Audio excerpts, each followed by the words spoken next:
This hearing of the Subcommittee on Military and Foreign Affairs will come to order.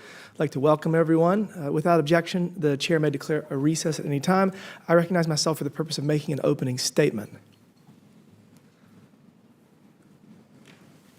Thank you for joining us today as we discuss one of the most complex and serious threats to our national security, the unauthorized use of unmanned aerial systems, or UAS, over U.S. military installations and sensitive sites.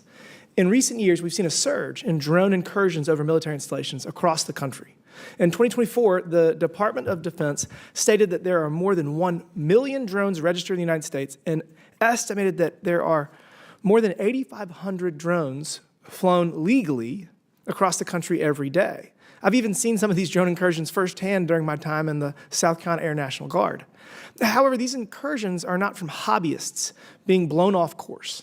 The multitude of drones reported flying over bases in the past several years revealed a coordinated effort by our adversaries to collect valuable intelligence and surveillance of some of our most sensitive military equipment. These incursions often are designed to disrupt important trainings and create chaos for a number of reasons. Number one, base commanders have inadequate or non-existent monitoring capabilities. Two, a near total lack of counter-drone capabilities. Three, unclear standard operating procedures to guide base commanders' responses and decision-making. And finally, four, ambiguous legal authorities both on and off base. This threat is magnified by the complex regulatory and prosecutorial framework that was patched together by the previous administration in what I would argue is a poor attempt to address this issue. Right now, the Department of Defense, Federal Aviation Administration, Intelligence Community, Department of Justice, and Department of Homeland Security are all involved in some aspects of the counter-UAS efforts. As a result, there is no agency with primary authority on countering drone incursions, leading to confusion and, more importantly, gaps on how to identify and mitigate this threat. This interagency failure was on full display last winter when hundreds of drones were spotted in the skies above New Jersey and other parts of the Northeast. After several temporary flight restrictions and mass confusion among state, local, and federal partners, the Biden administration provided the public no answers what was happening above them.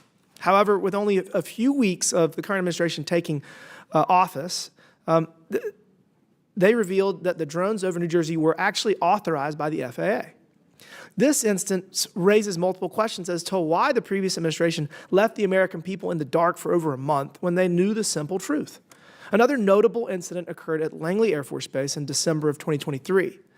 Over 17 days, unidentified drones repeatedly breached our sensitive military airspace, one of most America's critical installations. The F-22 Raptor squadrons were moved to alternate bases to lessen exposure, and discussions were initiated on installing physical countermeasures. These are not isolated incidents. In February, the commander of NORAD and NORTHCOM testified to Congress that there were over 350 detections of drones at 100 different military installations last year alone. Additionally, since 2023, 2 Chinese nationals have been arrested for illegally flying drones over military installations to conduct surveillance. One of these individuals was caught attempting to flee the U.S. and return to China with sensitive footage he had recorded. Today, this committee will hear from officials from the Department of Defense on what the Trump administration is doing to help combat this issue and bring an end to these illegal drone incursions. We must demand full accountability, expedited technological upgrades, and enhanced oversight to safeguard our sovereignty and ensure that our military remains unexposed to foreign surveillance and potential threats. I'm hopeful that our witnesses here today have suggestions on how Congress can help empower the right federal agencies to combat this problem and secure the skies above our military bases. I now recognize Ranking Member Subramaniam for the purpose of making an opening statement. Thank you, Mr. Chairman. Thank you for holding this important hearing, and thank you to our witnesses for being here today and for your service to our country and to making our airspace safe. It's clear that UAS is an issue right now. It's the future of warfare, from the war in Ukraine to our own military bases in the continental United States. We are seeing real time that UAS are redefining how battles are fought and how intelligence is gathered. And I believe it's been 350 drones that have been reported in the last last year over 100 different military installations. That's 350 different potential national security breaches that we know of. These include highly sensitive sites such as nuclear facilities and major military bases, and that's a huge threat to our national security and the lives of our service members. And unfortunately, our lack of coordinated, effective response needs to be addressed immediately. And I know everyone here today wants to work on it and is planning on working on it. And so we're familiar with this issue in my home state and the Commonwealth of Virginia. In December 2023, service members at Langley Air Force Base in Virginia saw drones hovering over their airspace for 17 days. And Langley, for those who don't know, is home to key national security assets like the F-22 Raptor stealth fighter, and it plays an important role in keeping us safe here in our nation's capital. And so we also have some important naval assets in that area too. And these drones demonstrated complicated aerial maneuvers and didn't just broadcast on known frequencies, suggesting that they weren't just a local hobbyist making an innocent mistake. As far as we can tell in Congress, there was and still is not a cohesive or coordinated plan for how we're going to deal with this. But maybe we can learn more today about what's happening now and what we can do moving forward. Our job on this committee is to find answers to questions, and I have a lot. Who is piloting these drones, for instance? Are these criminal actors? Are these foreign adversaries? Are they simply local hobbyists with advanced capabilities? I'm not sure about that, but maybe that's the case. And what are they doing? Are they gathering intelligence? Are they probing for weaknesses? Are they planning an attack? And finally, what is our plan for dealing with them safely and effectively? Because these UAS are a clear and present danger to our national security, and we need to have a plan to counter them. There are several areas I'd like to focus on today. The first is counter-drone authorities. Right now, the U.S.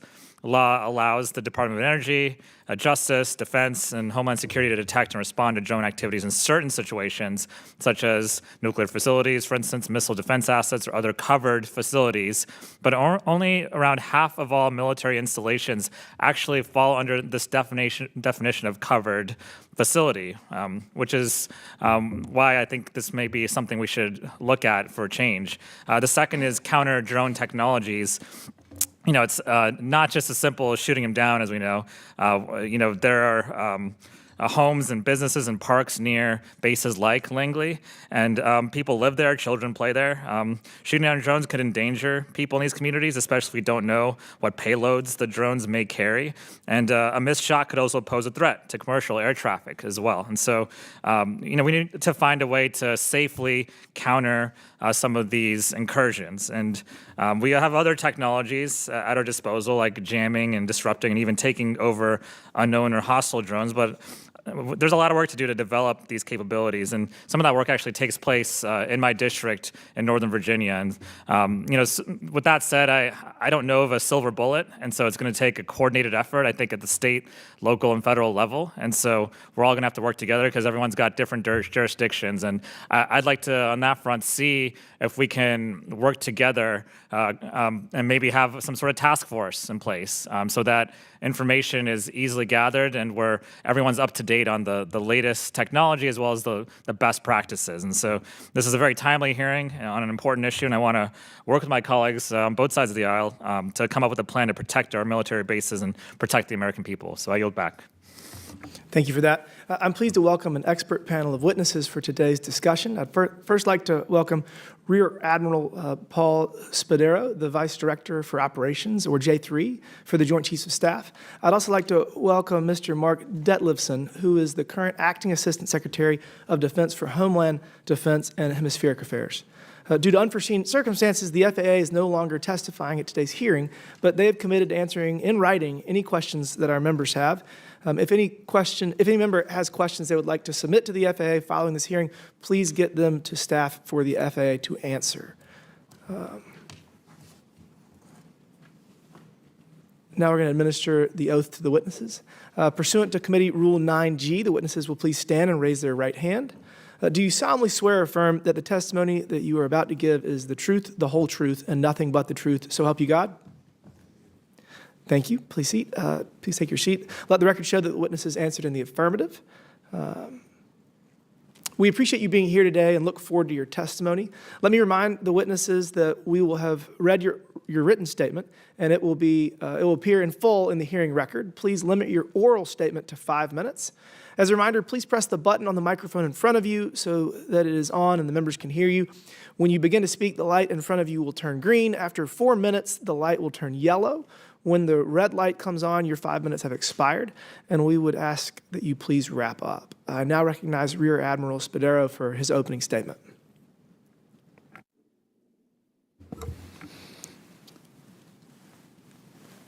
Good afternoon, Chairman Timmons, Ranking Member Subramaniam, committee members, ladies and gentlemen. Thank you for the opportunity to be here today, and thank you for your support and your oversight. Admittedly, several of my opening comments will echo those of the Chairman and the Ranking Member. The rapid emergence, proliferation, and employment of unmanned systems has fundamentally changed the way that both professional militaries as well as terrorist organizations conduct warfare. Over the last few years, we have seen the employment of unmanned systems, in particular unmanned aerial systems, in every major conflict, from the Russia-Ukraine war to Iran's attacks on Israel and attacks against U.S. bases and ships across the Middle East. And most tragically, an Iranian-supported militant group successfully employed a one-way attack drone on Tower 22 in Jordan, killing 3 U.S. service members and wounding 40 on January 27, 2024. Here in the homeland, as Assistant Secretary Livison will note in his opening remarks, the mass drone incursions over Joint Base Langley Eustis in December 2023 reminded us that the homeland is no longer a sanctuary.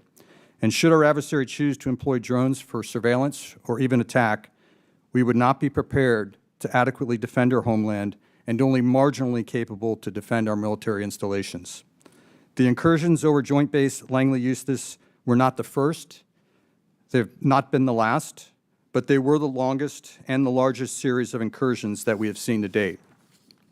In the comprehensive review of that event, as well as in the actions we took in follow-on incursions like those that occurred over Plant 42 in Palmdale, California, and over Picatinny Arsenal and Naval Weapons Station Earl in New Jersey, have resulted in improvements. But more action is needed, and the Joint Force has made counter-UAS a priority line of effort. We are now better prepared to respond to incursions with the designation of Commander U.S. Northern Command and Commander U.S. Indo-Pacific Command as the operational synchronizers in their respective areas of responsibility. Last year, and within weeks of being assigned this role, General Guillot, the Commander of U.S. Northern Command, released a comprehensive commander's assessment that has served as a roadmap to building the necessary command and control and standard operating procedures to address the drone threat. Over the last year, we have also invested in education and training against this threat.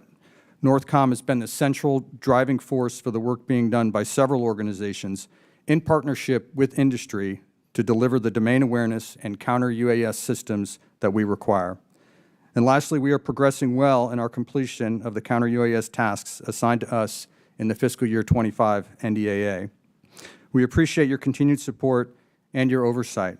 Thank you for the opportunity to be here today, and I will now pass to Secretary Divison.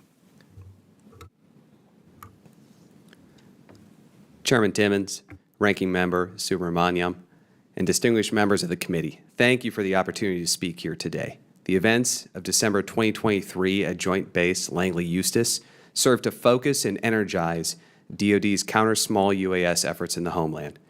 During the event, DoD struggled to address the incursions in a timely and effective fashion, owing at least in part to challenges within the DoD and our ability to implement a relatively untested interagency coordination process. To some extent, those challenges from JBLE still exist. However, we have worked since then to improve and refine our processes and coordination efforts, and we have seen improvements in subsequent responses. I can assure the committee that the department is as frustrated by these events as you are. However, we can't simply focus on looking back and waste precious resources. As a department, we act, we review that action, we adjust, and we move out. Today, I'm here to tell you that we are continuing to move out. I'm confident that we are in a stronger position to defend DoD installations today than we were in December of 2023. We are fighting this threat on 3 fronts: internal process reviews, generating better domain awareness, and clarifying Commander's authority and legislation. Internally, we must focus on the ability to provide response at the speed of relevance. The designation of U.S. NORTHCOM and U.S. INDOPACOM late last year as the counter-UAS operational synchronizers in their respective areas of the homeland was an essential step. We've developed more streamlined interagency coordination consistent with Section 130I. We are also conducting a comprehensive review, as requested in the FY25 NDAA Section 925, and where necessary, consolidating and updating DoD policy. This is an effort long overdue, and it provides us with direction and momentum. Lastly, working with our interagency partners, like our colleagues from the FAA, we have enabled DoD to sponsor facilities, which provide a critical mission to DoD but are not directly DoD facilities or assets. Second, generating better domain awareness is essential to developing an understanding of what is flying in our airspace and how to separate the negligent from the nefarious. This is the fundamental issue we saw at Langley in New Jersey.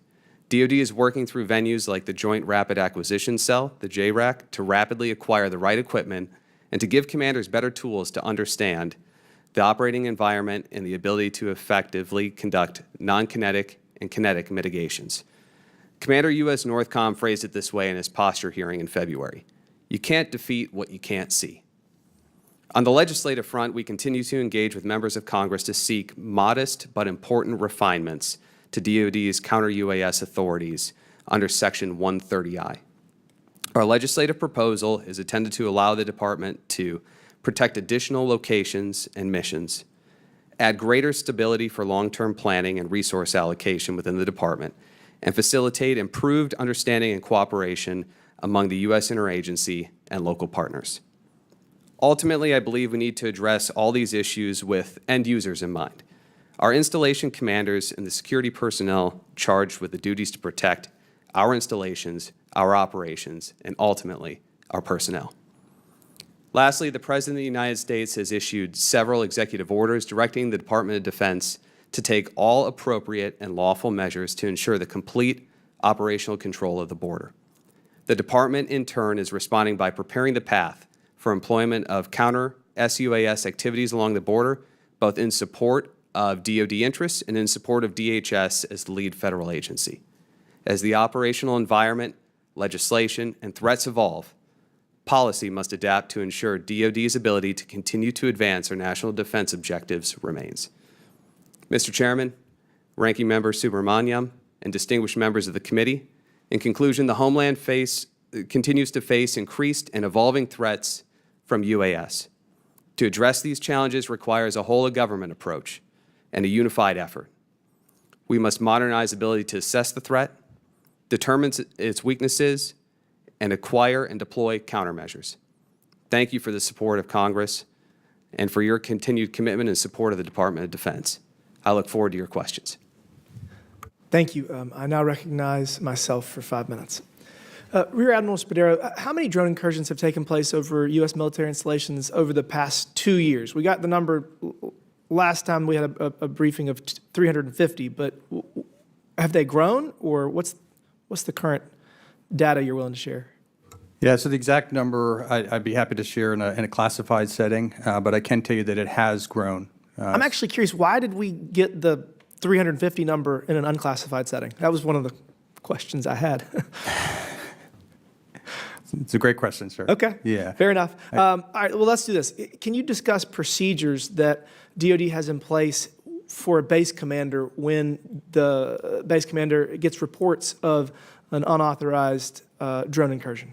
Yeah, so currently there is a standard operating procedure that's been published by the commander of U.S. Northern Command. So each base has been provided that standard operating procedure. The expectation is they will respond in accordance with the. When was that? When was that created? It was just published here recently, within the last month. It was finalized and published. So what percent of base commanders have any technology to actually track drones as opposed to just, ooh, I saw a drone, and then you report it? Yeah, so the capabilities at each base is varied. Again, the specifics for the individual locations would be better in a classified setting, but it is not comprehensive. I can tell you that it is not sufficient, and again varies from base to base, from very little to somewhat more comprehensive.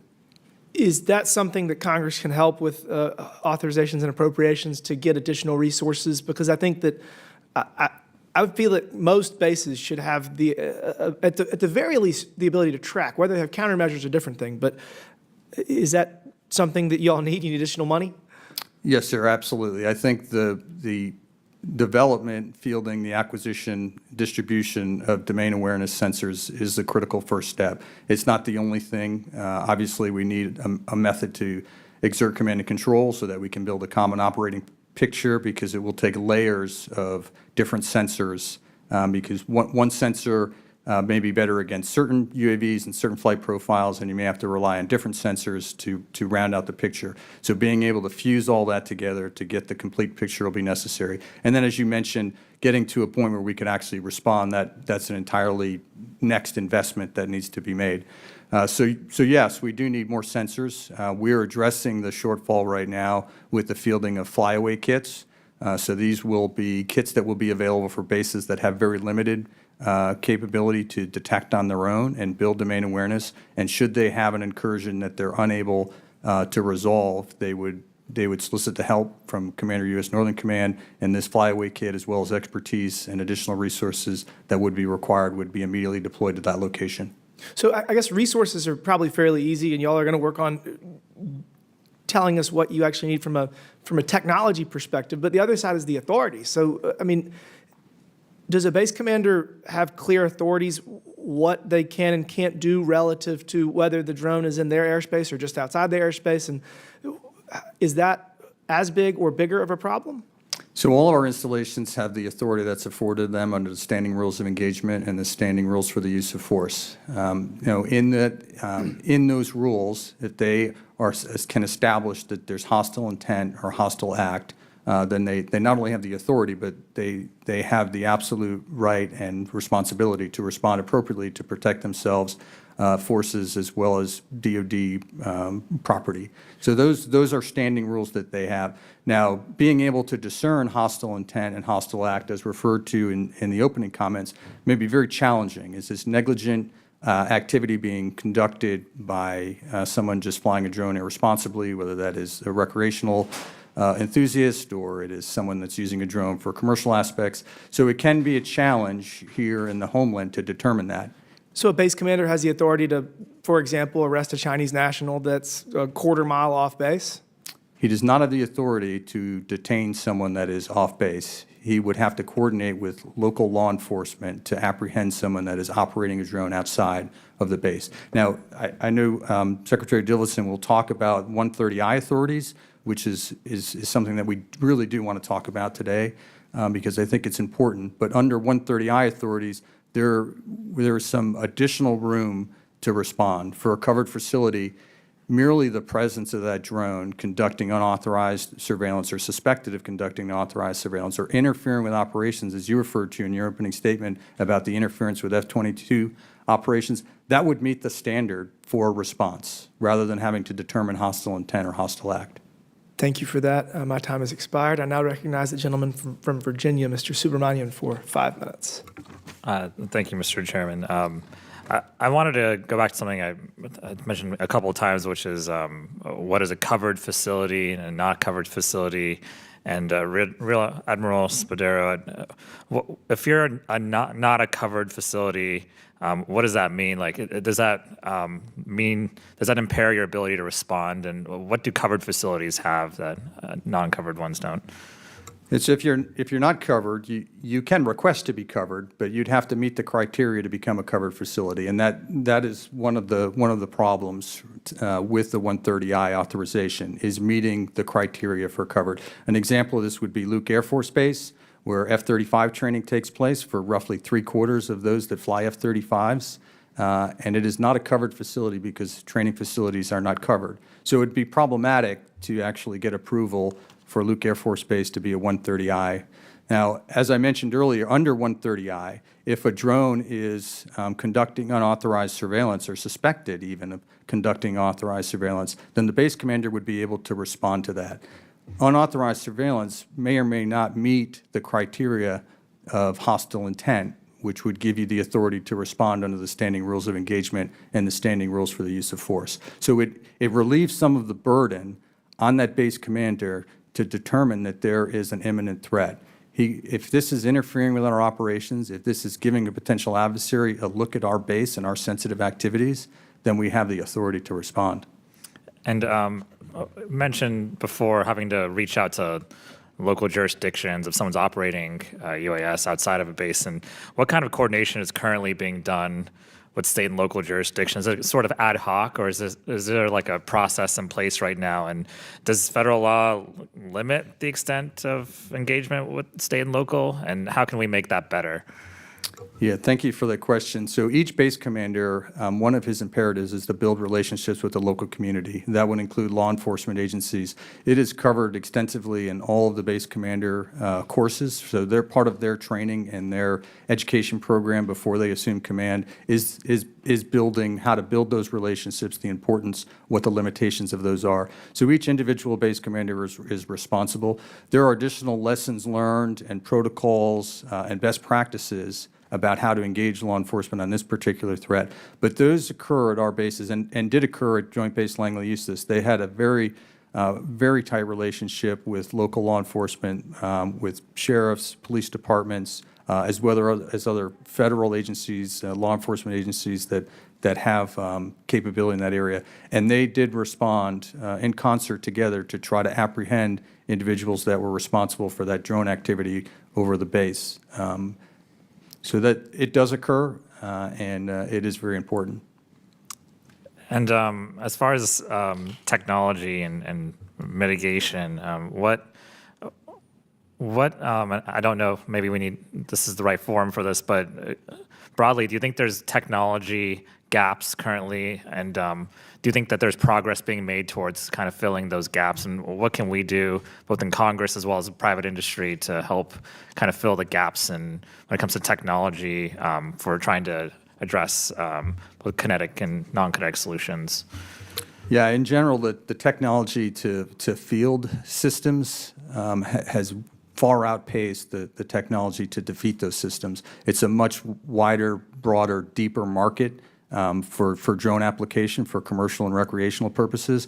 So hence that technology has evolved very quickly from radio-controlled drones to now fully autonomous drones that may or may not even rely on reception of a GPS signal, which would make it very challenging to intercept.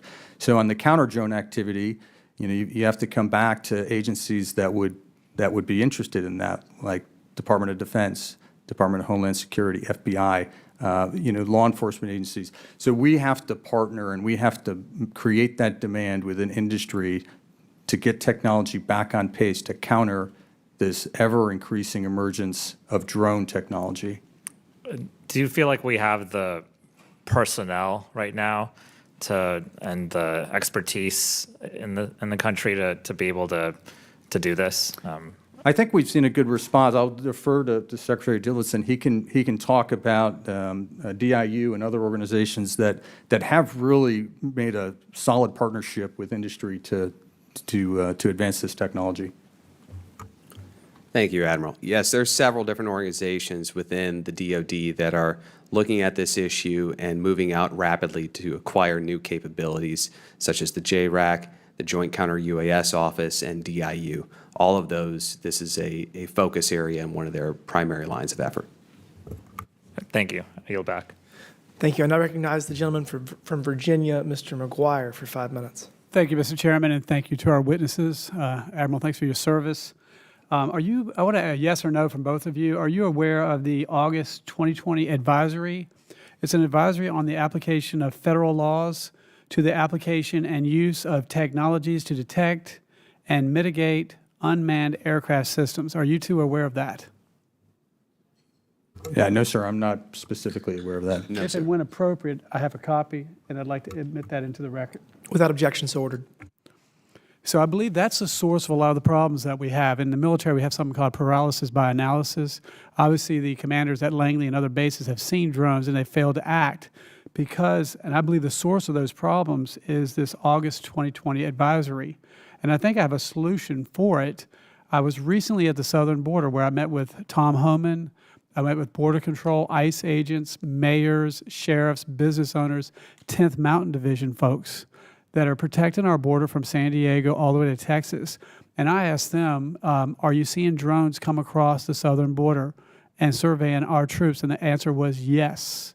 And I said, is 130I working for you right now? And I know what they said, but Admiral, what do you think? Is 130I right now working for us? So they don't have 130I. That's the first piece, Okay. and we're working to resolve that. So, for instance, in the national defense areas that have just been established as an annex, it does not have 130I. I'm going to get to a point. Yeah. And how about, do you have an opinion on 130I right now as of today? Yes, Congressman, if we can get 130I implemented in these areas where Joint Task Force Southwest Border is operating, it should enable the commanders on the ground to have those expanded authorities that allow them to interdict and mitigate these UAS threats. And I know you said you're working with Congress on legislation, so I'd like to talk to you about an idea on a piece of legislation. It may be something that involves judiciary and FAA, but let me run this across you. So we currently have troops on the border facing the cartels and our critical infrastructure. Now, of course, we've got Langley Air Force Base and other critical infrastructure as well. And, of course, we've got bad actors that have bought land next to our military bases. And they're surveilling us on a daily basis. And it's only a matter of time until we have our next 9/11, 9/11 terrorist attack. The problem is bureaucracy prevents action, but this time we know about it and we can fix it. And right now with 130I, the way it's proposed, you have to be observed or attacked and then ask for permission, and that takes delays. I've got an idea that might speed that up. 18 USC, U.S. Code 32, is treating remote control airplanes, which I call a drone.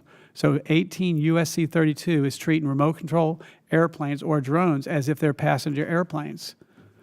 And they're not. Basically, the problem is the government has created a complex statutes to let a few bad actors possibly take action if you jump through 1,000 hoops. 130I. This is not good enough. We owe it to our military and our citizens to fix this. The United States provides better protection from UAS to Saudi Arabia than we do to our own citizens. And so my idea for a bill is you change the word from aircraft to manned aircraft.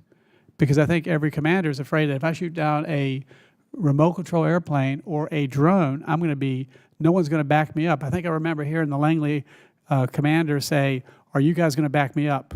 Are you guys going to back me up?" And no one answered. That may not be 100% true, but Admiral, do you have any comments on that idea? Yeah, this is the burden of command. And you need to understand that if there is something that is assessed as a threat to your forces or your installation, then again, you not only have the authority but the responsibility to act. I would counter that they have authority right now on the southwest border to engage UAS. We have, in the last few days alone, reaffirmed that under the standing rules of engagement and the standing rules of use of force, when you take in the totality of the facts and the circumstances at the time, you have the authority. We know that cartels have used UAS for unauthorized surveillance to assess our troop size, our movements, to solicit and enable attacks from other vectors. We know that they have used drones and kinetic attacks against Mexican military authorities. I just returned from the southern border, and I asked the commander from Texas to San Diego if he has authority to shoot down drones that he's looking at, that's looking at his troops, and he still is not sure. I just left the southern border, and I think it goes back to that advisory. That advisory has created a stigma, and I think that we can mitigate or overcome that if we just change the word from aircraft to manned aircraft, and then they won't have such a huge penalty if they shoot down a drone. And certainly if someone wants to prosecute somebody for shooting down private property, there are plenty of laws on the books for that. Well, with that, I have no further questions. Thank you, Mr. Chairman. I yield back. Thank you. I now recognize the gentleman from Massachusetts, Mr. Lynch, for 5 minutes. Thank you very much, Mr. Chairman, and I want to thank the witnesses for helping the committee with its work. I do have to say that I would prefer that we were reviewing the facts of the signal chats that were conducted by Secretary Hegseth and the Trump leadership team in order to get to the bottom of that. However, I will at a later date in full committee enter a resolution of inquiry to ask the administration to provide information to this committee, to the Oversight Committee, regarding how that happened.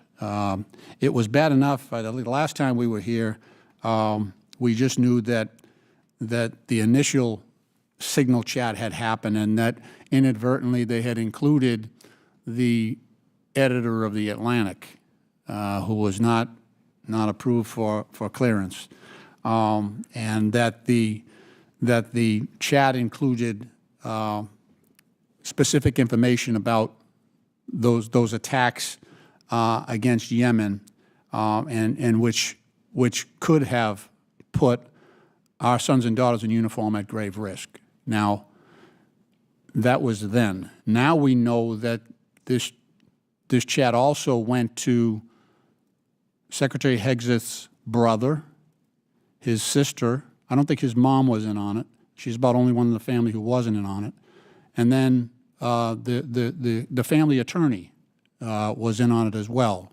So that's a whole set of people who were not authorized to be on that chat, again, that disclosed, classified information and actionable intelligence about an impending U.S. attack in Yemen. And then beyond that, now we find out that Secretary Hegseth is using his Gmail account and using a phone that was listed on his sports betting app and available to the public. So this just keeps getting worse. I know that is not the fault of these witnesses, and they probably cannot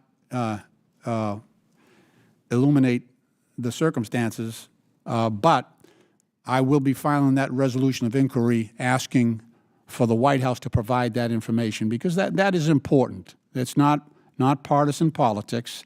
It's just what the Oversight Committee should be doing to keep military personnel safe, like what we're doing here. We're having a hearing on drones, being flown in the area of U.S. bases, and that presents a danger to our sons and daughters. Well, so does using a non-secure platform to discuss actionable intelligence against our enemy who has anti-aircraft and anti-naval vessel capability. That's really important too, and that presents a clear and present danger. I know that there were reports in the press that the White House said that was childish. That was childish that Mr. Secretary Hegseth did that.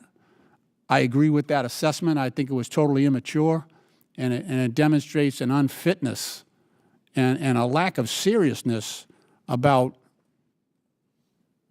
protecting our sons and daughters in uniform. We all nominate young men and women from our district to the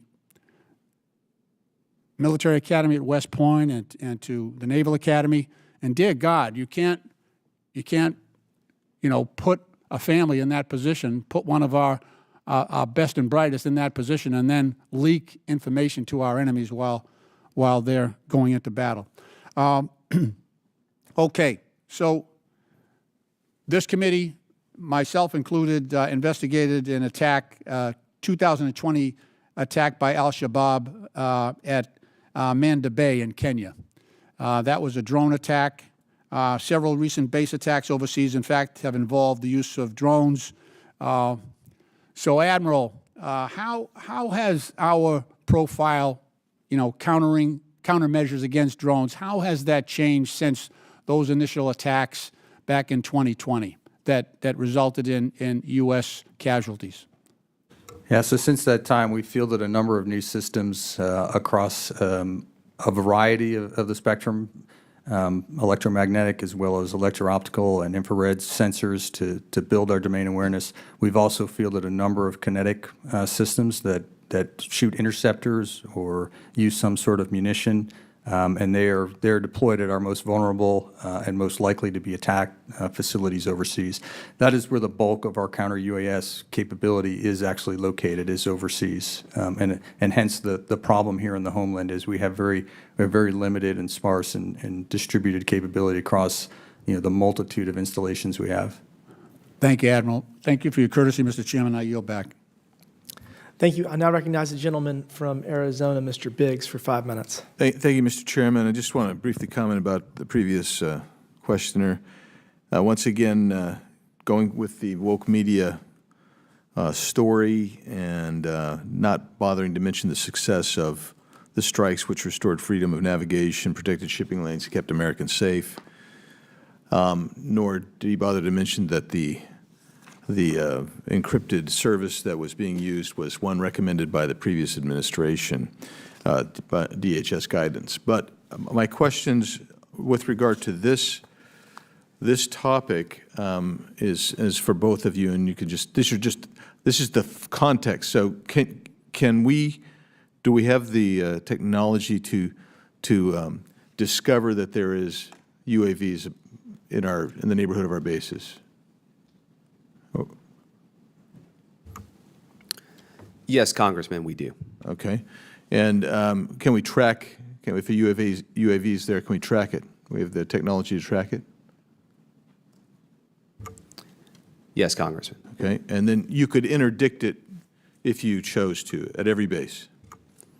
We have different options for interdiction, Congressman, across a spectrum Right, for the but commander to use their best judgment. But you could interdict if you chose, if you so chose, and you have authorities under 130I, perhaps, depending on the command chain there, right? I mean, you could make that point, right?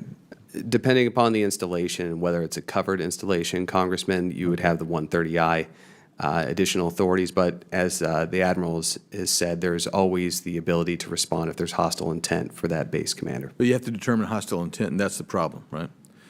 Admiral Spadero, could you explain how unauthorized drone activity, even when it's caused by recreational or commercial users, diverts critical security resources away from responding to legitimate national security threats, please?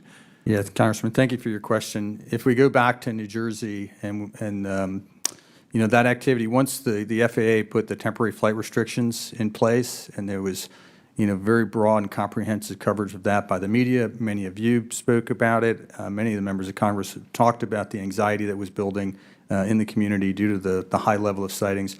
Once that word got out, that public messaging about responsible drone use, once the word got out about the flight restrictions, we saw a rapid decline in the number of sightings. The drone activity essentially went away.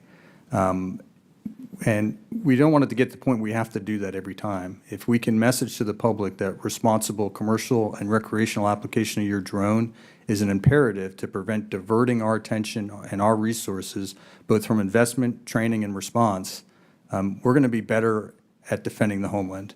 But if we have to continually be aware of negligent drones flying into our base, it is going to divert attention.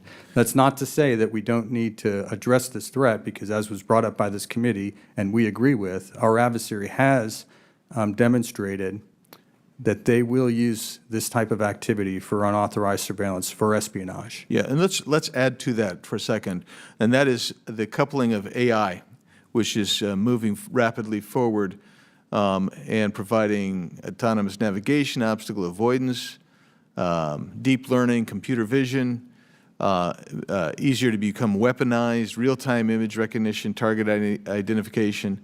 So I would like briefly, if you could, either one of you want to talk about the threat of AI going to, coupled with drone technology, to become an increasing, actually exponentially increased threat to our national security.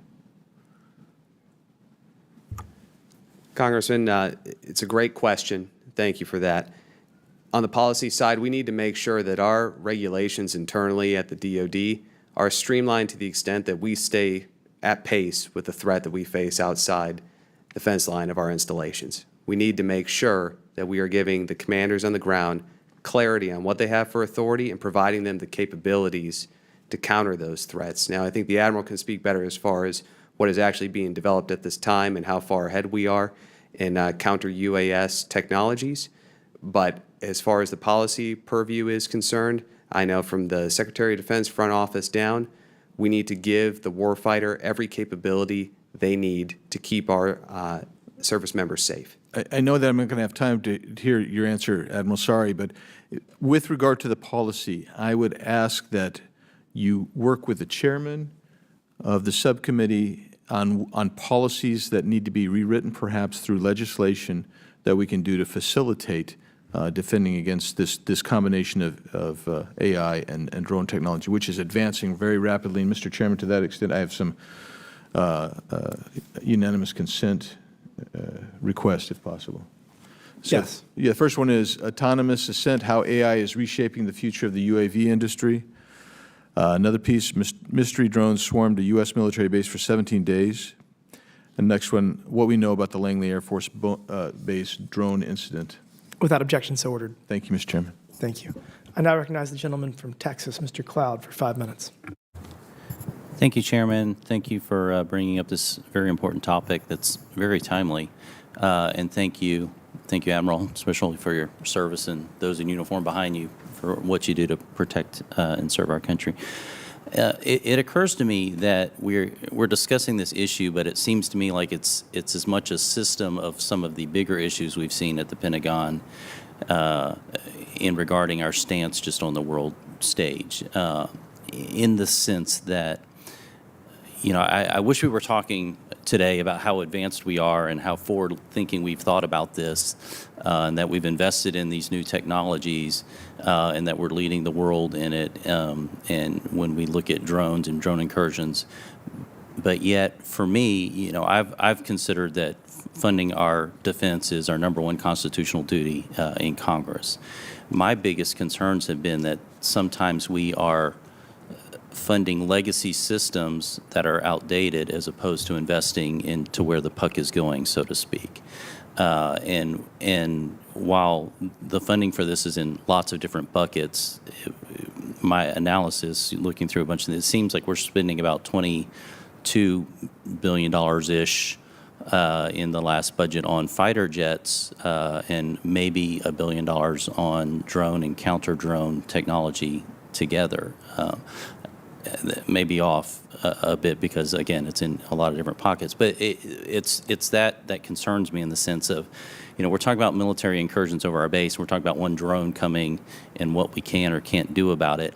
I think from the American taxpayer who's sitting at home going, we're spending $800 billion roughly on defense, and we can't shoot a drone down. It's just a frustrating experience because we want to think that we can do that. So, as has been mentioned, us needing to do our job to make sure that you have the capabilities to do it. But I would also wonder how much of this is a little bit of a reactive stance in command, being more concerned about CYA, so to speak, as opposed to protecting the assets and the intelligence and the information that is available on that base. You mentioned that you recently developed the SOP, I guess about a month ago. That was news to me. Could we get a copy of that sent to this committee? Yes, sir. I don't see a problem with that. I'll coordinate with Commander, U.S. Northern Command. Okay, that would be much appreciated. And you know, we all remember the what I would call Biden's balloon blunder, where we had this balloon come across. We sat here and watched it for days. I went to a meteorologist at one of the local news stations, and he was tracking it and predicting where it was going to go, and yet we were watching it go over bases and not doing anything about it. How much is this is just not the will to act versus legitimately you being prohibited legally from doing things?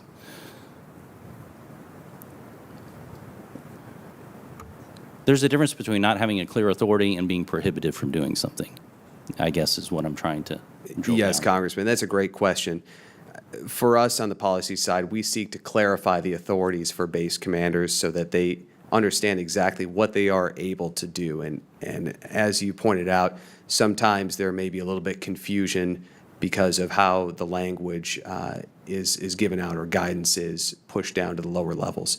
During our review of counter-UAS policies as prescribed in Section 925 of the FY25 NDA, we've gone back and we've reviewed all of our counter-UAS documentation. For example, Section 130I, it was at about 130 pages. We've cut that down to 20 pages now.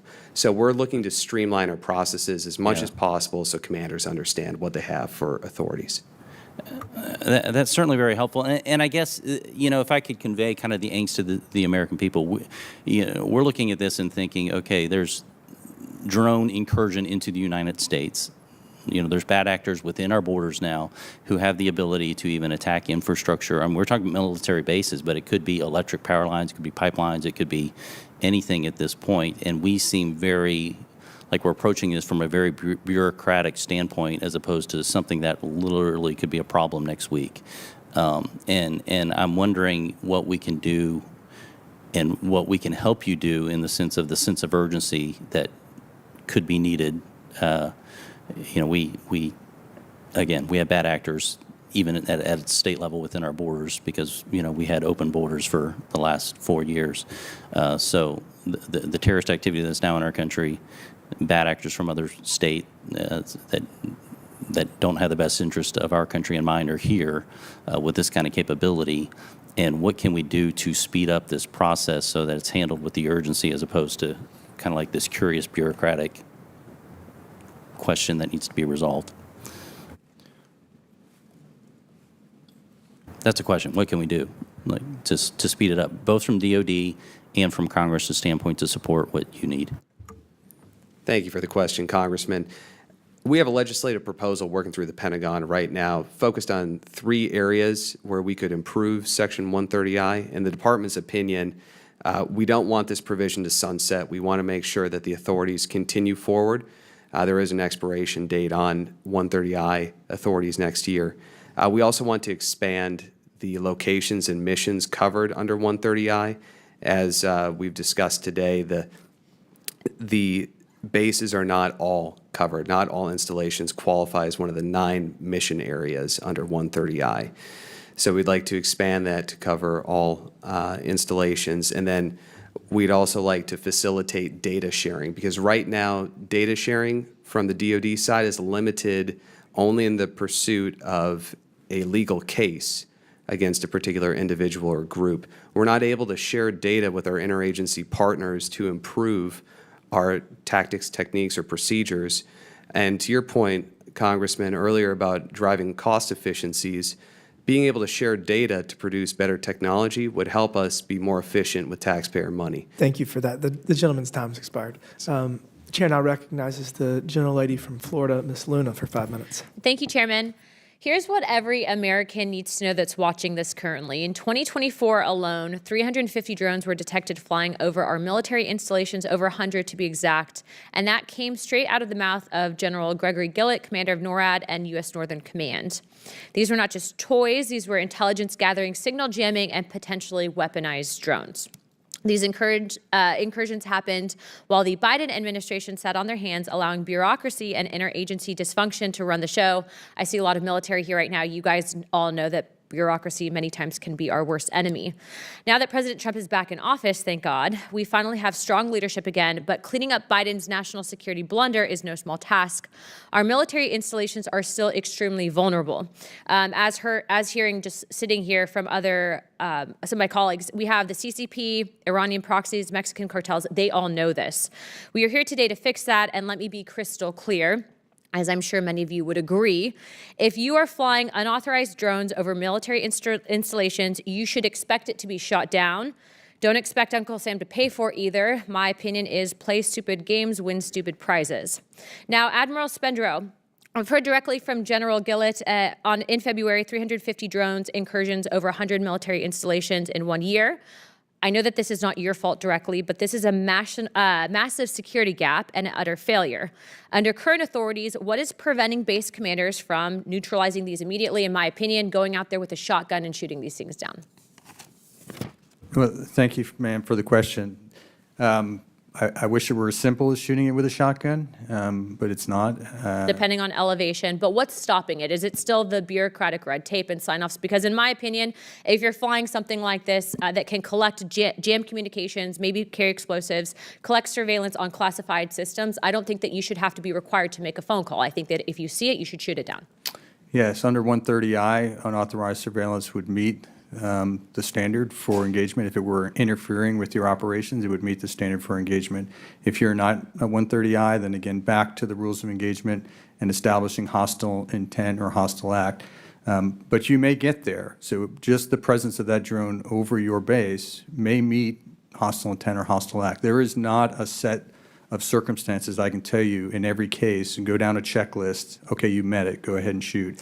Sir, I mean, I think you might agree. If you are flying a drone in any capacity, I don't care if it's civilian or not, over a military installation, I don't even think you should have to go to a checklist. I think that it should automatically be taken down. Yeah, and that's the preference to invoke 130I is to relieve that burden because we do agree that unauthorized access to our bases poses a threat. Even if there aren't sensitive activities, it does provide surveillance of our force posture, our weak points, our vulnerabilities, descriptions, geographic details of the base. All of the information, right? They can gather intelligence piece by any means necessary. So we do want 130I protection because we'd like to relieve that burden.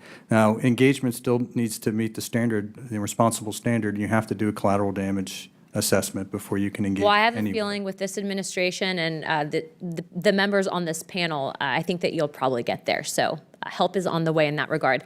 Mr. Diddleson, hopefully I said that okay. Do you believe that foreign adversaries like China and Iran exploit the jurisdictional chaos under the previous administration to increase their drone activity over U.S. territories? Yes, Congresswoman. I think our adversaries take advantage of every weakness that we have in our system, and they're constantly probing, trying to find an entry point. Okay. Well, let me just be crystal clear for the record. If you fly a drone over an American military base, it should be blown out of the sky. I don't think that this is a controversial perspective to have. No phone calls, no paperwork, no permission slips. But under the Biden message, I think it was more or less the message of fly wherever you want. We'll kind of deal with it later. But be crystal clear, under this administration, the message is FAFO. For decorum's sakes, we won't interpret that, but just mess around, find out. You guys all know what that means. We have the technology, we have the capability, but what we lacked up until now is the courage to act without apology. This isn't about drones, it's about deterrence. It's about restoring the kind of unapologetic strength that keeps our enemies at bay and our warfighters safe. I yield my time. Thank you guys so much for being here today. You guys look great in uniform. And you do too, ladies. Thank you. In closing, I want to thank our witnesses once again for their testimony today. I now yield to Ranking Member Subramaniam for closing remarks. Thank you, Mr. Chair. I think let's keep it brief. That I think we have some good ideas that we can maybe turn into legislation, and we can hopefully make sure that we empower bases to both have the right technologies to address this, as well as to make sure more military installations are covered under statute potentially, make sure there's better coordination with state, and local, and federal, and make sure that overall we have a workforce and the capacity to be able to address these challenges. So I'm glad we are all on the same page on that front, and I look forward to working on this together. Thank you. I yield back. Thank you. I now recognize myself for closing remarks. It seems that we're a bit paralyzed here in Congress to deal with emerging technology. I've been working on cybersecurity legislation for the last 6+ years, and it has to go through the bill that we need.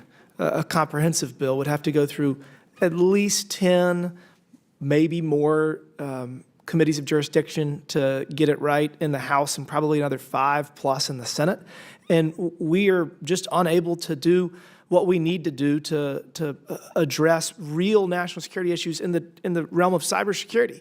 And I fear that it's going to take some tragedy to cause us to act in that capacity on cybersecurity. I don't think drones are much different, both because of the complexity, the challenges that we face from a legislative perspective, whether it is authorizing and appropriating the money to purchase the necessary technology to monitor, to then engage with and disarm drones that are posing a threat, or whether it's the authority side to address the legal concerns that are very real. And it's probably not going to get done in one bill. It's going to probably be a number of bills. And, there's going to be a lot of interest surrounding how we do it.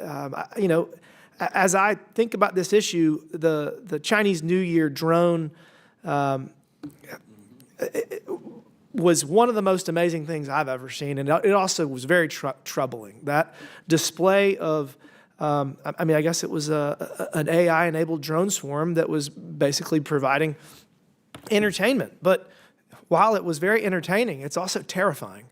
And I think that the capabilities of our adversaries and seeing how war has evolved in Ukraine and how the Russians and the Ukraine military are largely relying on drones. I mean, there's a huge portion of that conflict is being used as technology as opposed to traditional warfare. So we've got to get moving on this. We have to enhance our capacity. We have to, Congress has to act, but a lot of this is the private sector getting up to speed. A lot of this is our Defense Department telling us exactly what they need. And we don't have time to waste.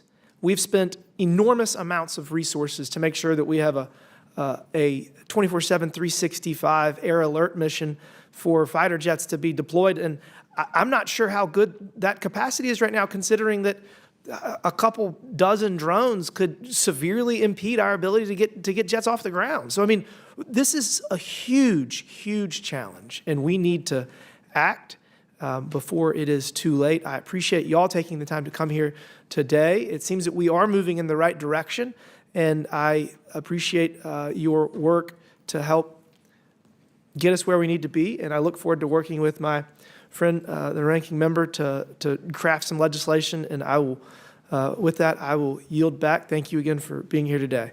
Without objection, all members have 5 legislative days within which to submit materials and additional written questions for the witnesses, which will be forwarded to the witnesses. If there is no further business, without objection, the subcommittee stands adjourned. Thank you.